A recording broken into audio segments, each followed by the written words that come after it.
समीशान निर्वाणरूपं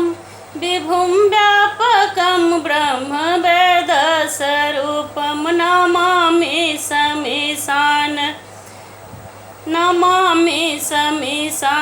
निर्वाणरूपं विभुं व्यापकं ब्रह्मवेदस्वरूपं निजं निर्गुणं निर्विकल्पं निरीहं चिदाकाशमाकाशवासं भजेऽहं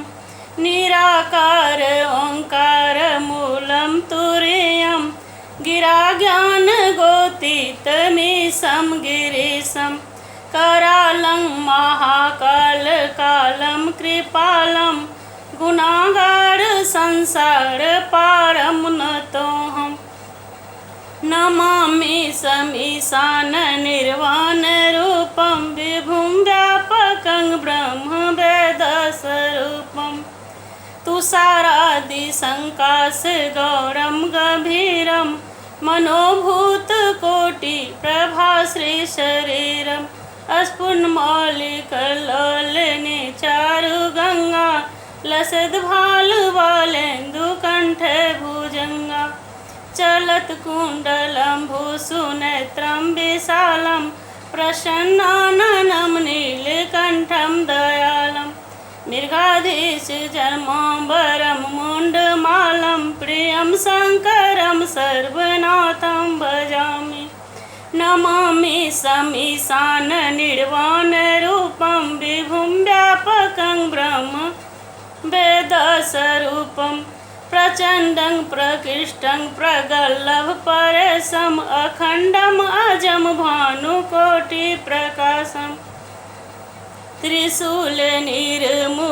शूलपाणि भजेऽहं भवानी पतिभावगम्यं कलातीत कल्याणकल्पान्तकारी सदा सच्चिदानन्ददाता पुरारी चिदानंद संदोह मोहापहारी प्रसीद प्रसीद प्रभो मन्मथारी नयावत उमानाथ पादारविन्दं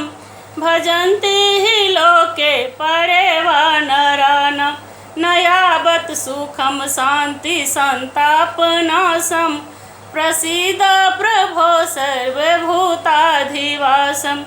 न जानामि योगं जपं नैव पूजां नतोऽहं सदा सर्वदा शम्भुतुभ्यं जराजन्म दुःखोदतातप्यमानं प्रभो पाहि आपन्मामीश शम्भो नमामि समीशान निर्वाणरूपं विभुं व्यापकं ब्रह्मवेदस्वरूपं निजं निर्गुणं निर्विकल्पं निरीहं